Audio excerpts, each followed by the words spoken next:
Good evening. This is Chaplain Clearance Moore. I'm also a pastor of Living Faith Baptist Church. I want to welcome you to a sharecroppers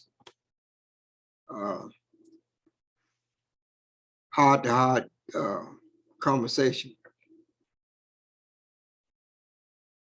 And usually when I'm looking like this, people said, do you ever smile? I am smiling.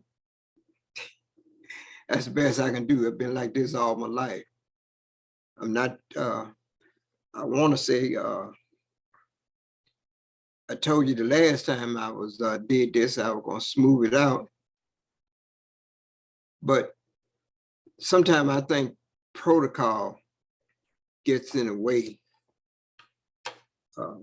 especially when you're talking to people. One of the things that I admired about Dr. Martin Luther King, as you know, he could bring it. And Malcolm X, who was more, in my opinion, grassroots speaker, but a very eloquent individual as well. I can name some others like my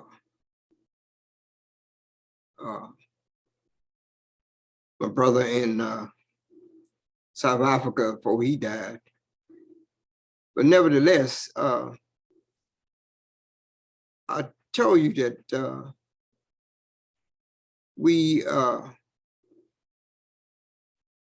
that I talked about some things that I wanted to share. And I also wanted you to know this is not a sermon. I'm carrying on a tradition that we used to do when I lived on the other side of Hollandale. We weren't the only one. When sharecroppers would, when we wasn't working, most time we wasn't working, like we would stop in the fields around 12 o'clock, chopping or whatever. And then we would clean ourselves off, and then we'd go where I lived at. I would always go to a place called Blue Front. And Blue Front remind me of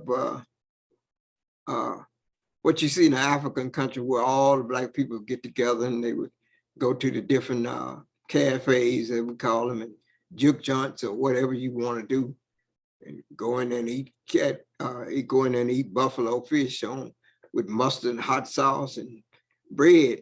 But while we were doing that, or while we was out there in Blue Front, a lot of times we would just talk about things that was on our mind. If we didn't do it that way, I mentioned you the last time that on Sunday evenings, especially the young ladies would come to our house and sit on the porch and talk about what things that was on their mind.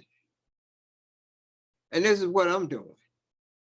Because when we preach, a lot of times, we have a systematic way of going about doing it. You know, this way I can just talk to you. And I enjoy doing that. The response I got the last time when I talked, I really want you to know I appreciate your response.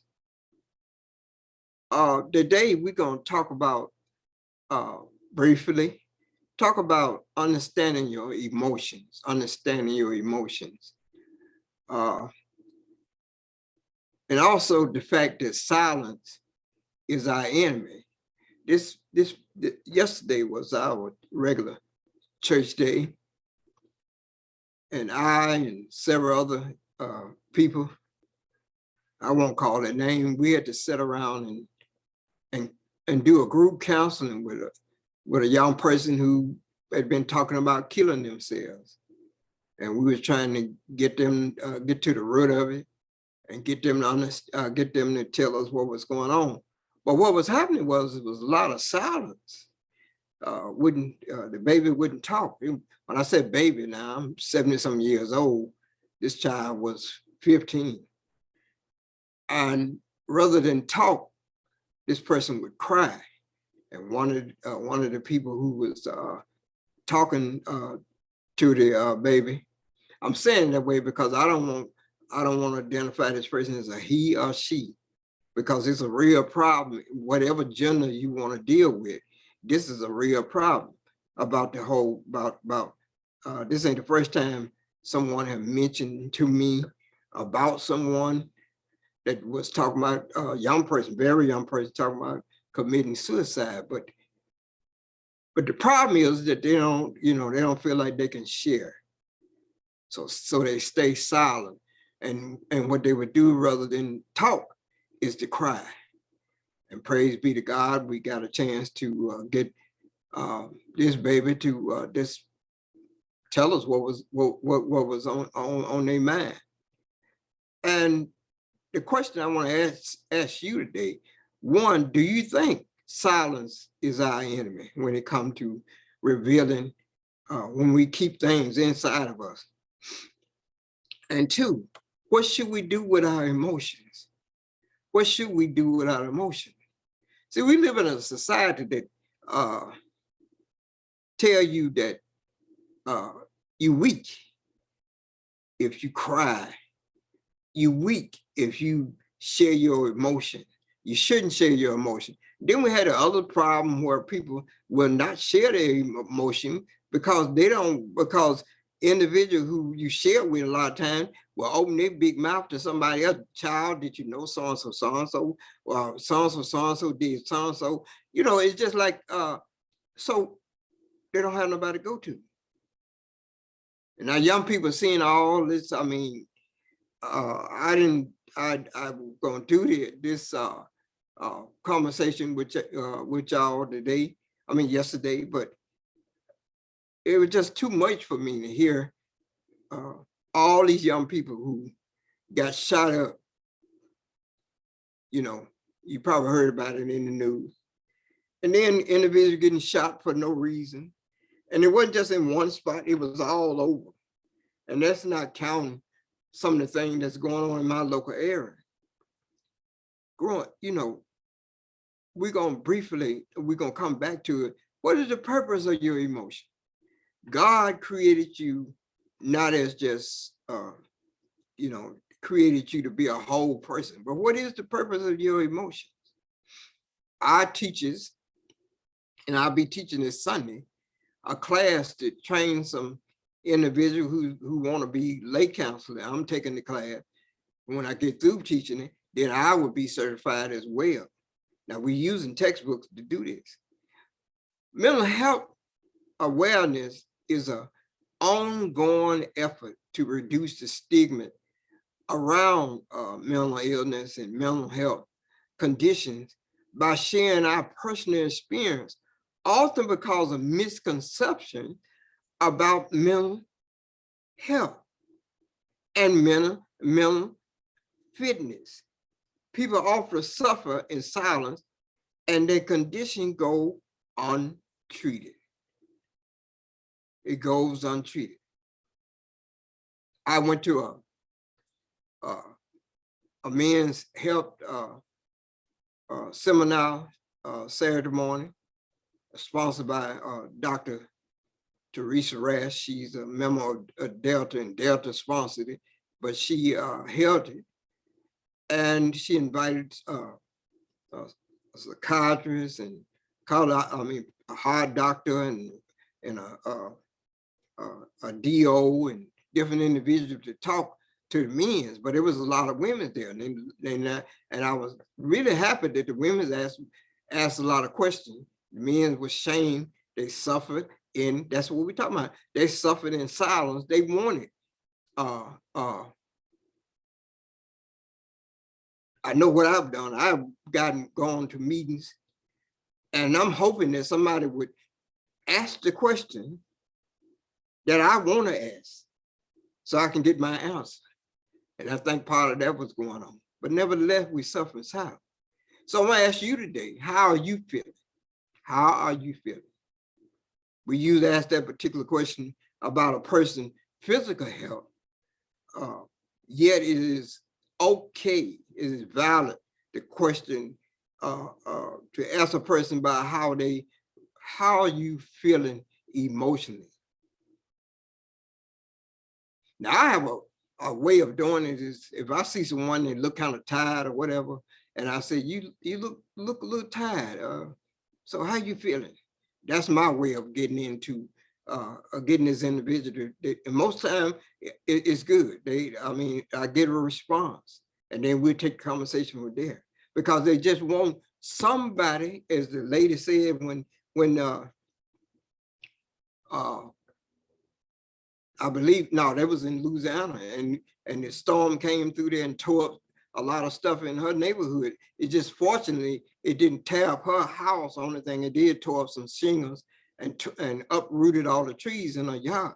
But she said, you know, it just was a good feeling to me for somebody just to come and say hello, how you feeling. So I'm encouraging you today, when you see somebody and they're down out, you don't have to know them. Some people, you know, my wife also, and people be saying, well, why are you messing with? No, how you feeling? How you doing today? I don't see nothing wrong with that. Because people need you. Sometimes people you don't have to ask that. Sometimes people just need somebody to show that they're concerned about them. I remember being at a state conference, you know, I belong to the Full Gospel Baptist Fellowship, and me and my in the church that I pastored, we was there at the we call them conference. We was there at the conference, and I remember this morning, I told my wife, I say, I can't go to no workshop. I got to go back to the hotel room. By the time I made it to the elevator, I was hurting so bad. I didn't know at that time that I had neuropathy, but my bottom of my feet felt like somebody had put a bunch of thumbtacks and I had stepped on them and I couldn't get them out. And when the elevator door opened, there was a young lady and her husband, and her name was, I'm gonna mention her name because I am so thankful to her. And her name was Pastor Moon. And what she said was, you look like you need a hug. And she hugged me. Now, the pain didn't go away in my feet, but guess what? I felt so much better. It was easier for me to walk to that room than it was. By the time I made the elevator, I felt like somebody had put 250-pound cement blocks on each one of my shoulders, and them blocks went away. And I'm a Christian and not ashamed of it. I, at one time, to you all who out there, if you hear this, I used to be, you know, I was a Muslim. I changed for my own personal reason, and I'm not, I'm happy that I'd made that change. So, but we are raised in a society. I wasn't raised that way. We were raised in a society. We didn't, we don't, you know, society teaching us to be cold. We take our games, and don't get me wrong, I've played games in the past, but they put you in a world of what I call a fantasy world. And because once you into that game, you don't see nothing on your left or your right. You just into it. Because really what you want is a real world, but this game allow you to do otherwise. So I'm asking you today, how are you feeling? How are you feeling physically, emotionally, or spiritually? Each of us has an emotional state of being that is just as violent to our overall wholeness as our physical or spiritual being. You cannot be a whole person. I said before, and this one I'm directing to especially to Christian, if you listen, you cannot be a whole person in Christ Jesus if you are in bondage to your emotion or in denial of them. Now, another time I was at the conference, we at one time before pandemic came, and you know we would meet every year, but once the pandemic helped me out came, we didn't attend for 2 years, maybe 3 years. But I remember, again, didn't know that I had the coming down with the neuropathy, and I was coming out of the building, and I turned around thinking that I'm, I tell told my wife, yeah. She said, you okay? I said, no, I'm hurting. They had to bring me up on a golf cart, golf cart, C-A-R-T, bring me there, because it was a hill to the place where we were going. They had to bring me up on there and say, well, how you feeling now? I don't feel good, but you know what? I'm not gonna claim this. Now that's what I said with my big mouth. And it was an older lady there. And she said, let me tell you what my mama said. And I said, yes, ma'am. What your mother said? She said, my mama taught me how God gonna help you with something that helped you with your problem. If you don't claim it, how you what you expecting him to try to figure you gonna make him figure it out for you? You know God can figure it out for you. But he wants you to open your big mouth. Don't be silent. That's what I'm saying. Silent is your enemy. Let him know. Or let somebody else know. I am hurting. So when this baby, we were talking to this child, and finally we got to the root of what was going on.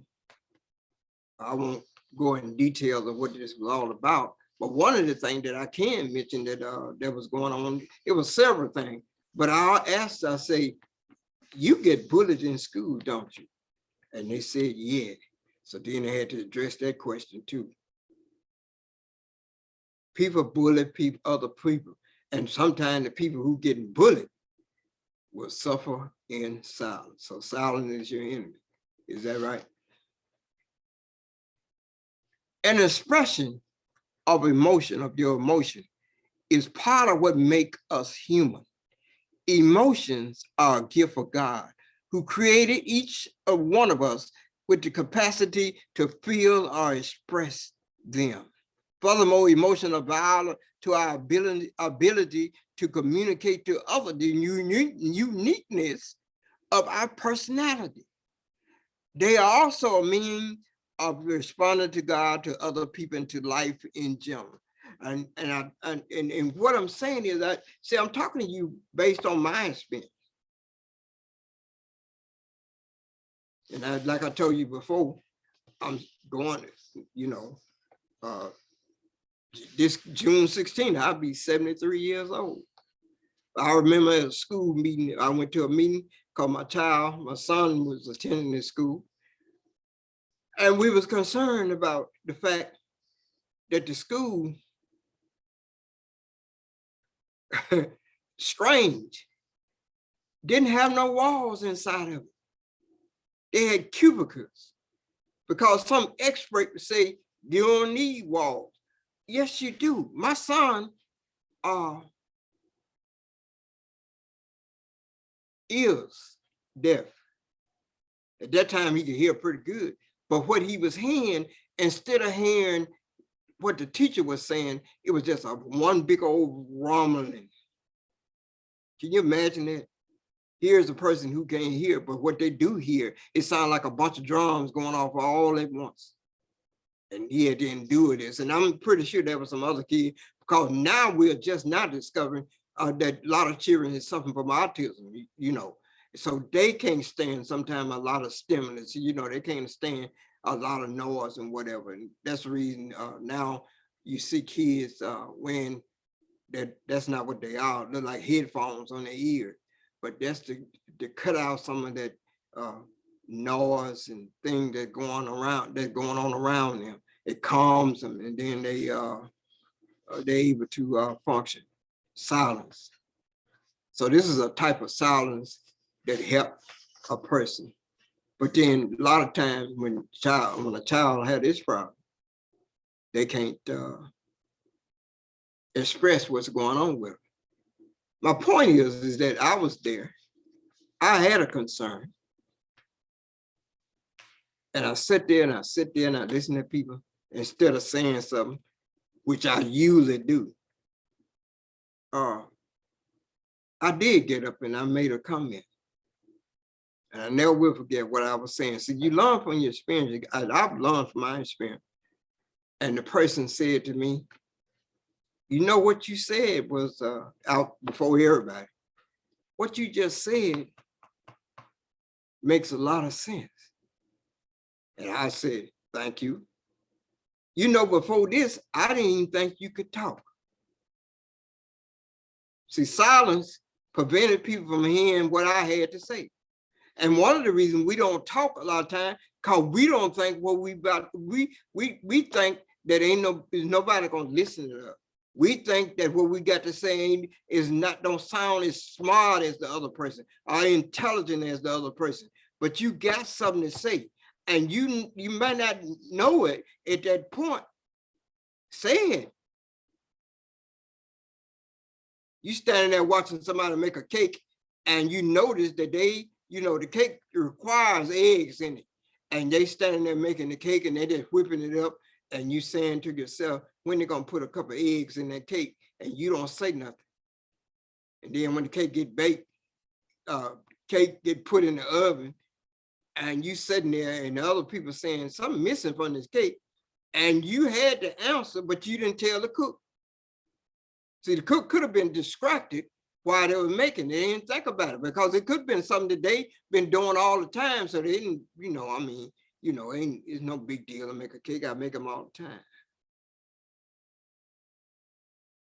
Here's the problem as we get ready to close this for today. The problem is that many people don't know how to express their emotion in a healthy way that promotes good relationship with friends and family members. Sometimes they come out as anger, like, why are you angry? They don't know. They have no idea why they're angry. They want to say something. They want to, sometimes they feel like screaming. So it comes out beating on something with their fist or whatever, or anybody that they see. That's, I saw a lot of that in the school system when I was there. Why did you do what you did? Why did you hit that person? I don't know. Silence. You know why you hit him, but you don't know how to say it. So you just do it the best way that you know how. And a lot of that goes on in houses too. People don't know how to say, I love you. They don't know how to say, I love you. And now it done got to the place that the word love is something that is not encouraged in this country. We need to understand how to direct our emotion and understand that emotion is a vital skill. It's a means of communication. Now, do it in an appropriate way. Do it in an appropriate way. I raising my children, I allowed them to voice their opinion, but they had a line that they couldn't cross. They knew what that line was. Don't you cross that line. Now I'm gonna let you got something to say. We at our church, we formed a youth group called CHET. It stands for Cheering Healing Arts Theater. The slogan is, I got something to say.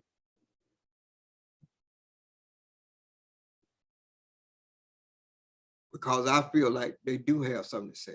We talk about mental health. We got a mental health problem in this country. A lot of time people express themselves by getting high. Until you grown folk, y'all know what I'm talking about. I remember there was a young lady I was attracted to. I couldn't express myself, I didn't think. So I went and got me some liquor. Ramo, you telling off on? Yes, I'm telling. I'm trying to help. I'm not trying to be set up here and trying to be cute and got some wings sprouting out my back. And right now, as old as I done got, wings are just a little too heavy. I never had a pair. Got drunk. to say something. And probably when I did, it probably sounded like gibberish, because alcohol had a tendency to make you it loosen your tongue, but it don't loosen your communication skills in an appropriate manner. Some people allow themselves to have a free-flowing emotional response to life and have learned to control their emotion, but they are uncomfortable talking about the way they feel. Learning how to tell others what you are feeling is part of becoming a mature person. See, that's the right way. I always say to a lot of people, you know, they talk to you and they got to curse every other word. And I say, you know, why are you cursing? You know, it's just as easy to say, are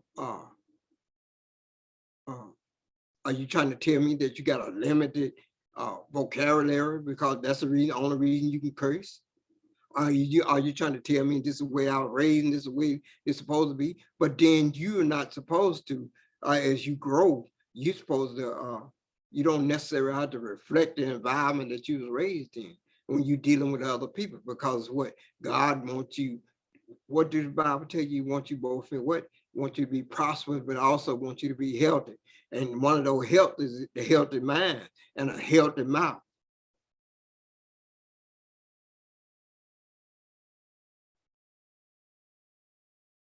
Learning how to tell others what you're feeling is, as I said, is a part of becoming a mature person. It is a skill that is critical to the development of adult to adult relationship. It's very important in a house, because if you develop that skill, your children and those, you don't have to be your children, it be people that you're around with, you help them with that same skill. And whatever you on I'm a chaplain, Christian chaplain, but when you own this, on your spiritual, I mean, on your that journey you taking with your, when you maturing from denial to full expression, Jesus wants you to have emotional health. He wants you to express emotions in the way he created them to be expressed. He wants you to admit to emotions, to know how to control them and use them in the right way, and discuss your emotional response with others. As I said, I went to the men's health seminar. I was asked to speak, but for personal reason, I couldn't speak. And I wish I could have, but I didn't. So if anybody out there, you feeling less than,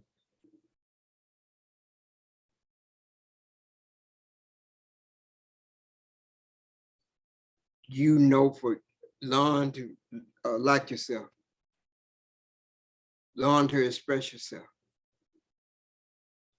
Somebody step on your toe, you can tell them how to get off without being inappropriate about it. And I'm not talking about individuals who got these new tennis and you don't even want the wind to blow by it. I'm talking about someone step on your feet and maybe they did a delivery or whatever. If they say, excuse me, and you can tell them, say, you can tell them, thank you.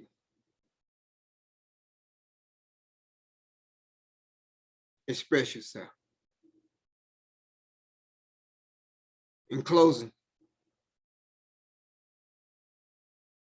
I remember my baby came up to me one day and said, Mr. Moore, we was in a classroom. It was out of school and they apparently had been waiting to talk to me. Mr. Moore, and I always, when they get a certain age, I always say, yes, ma'am, I'm in the South. Yes, ma'am, what can I do for you? Can I tell you something, talk to you about something? Yes, ma'am, and I let them know. But if it's something that I think your parents need to know now. I'm gonna let you know right away. It's my right, not my right, it's my responsibility to let them know. And the person said, I'm pregnant.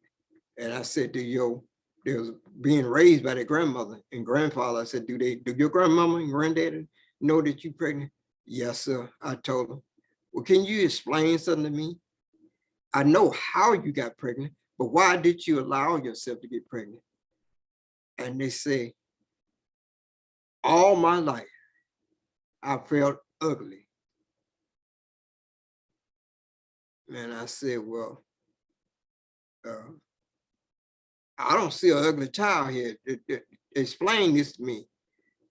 And this child said, but somebody said the guy that got me pregnant told me that I was pretty. And because he told me that I was pretty, I thanked him by allowing myself to get pregnant. And this is the truth. I never heard anything like that. But then that was my beginning of my journey of understanding the emotions. This child had this emotion inside of her and allowed somebody else to say what she didn't feel. And that was her only way of thanking them. Silence is an enemy. Say it with me, silence is an enemy. Another way to say it to you, anyone out there who is a Christian, the devil is your enemy. And he would take advantage of your silence. If somebody in your house doing something they ain't got no business, you tell somebody. You tell them. Or if something, they don't have to be in your house, they can be out of the house, but they ain't got no business doing what they doing. They saying stuff to you, they ain't got no business. You open your mouth and tell somebody that can do something about it. And you're feeling lonely and hopeless, don't be silent about it. Get on your knees or stand up and pray to God. And you don't have to be fancy when you pray to God. You just say what's on your mind. And not only will God do something about it, but it give you some relief. You begin to feel a peace inside yourself that you never felt before. And guess what? If you prayed it in silence, if you prayed it with God and by yourself and nobody heard it, God ain't gonna tell nobody, but guess what? But your blessing, your cup will speak for itself. It's gonna overflow. Figure that out. See, I'm smiling. God, I know it to be the truth. Now y'all out there, y'all, take care of yourself and be safe and watch as well as pray, because there's so much going on out here. It's unbelieving in this country. This country, it's like the wild, wild west. So watch yourself. God loves you. I love you. This is the sharecropper and the chaplain talking to you.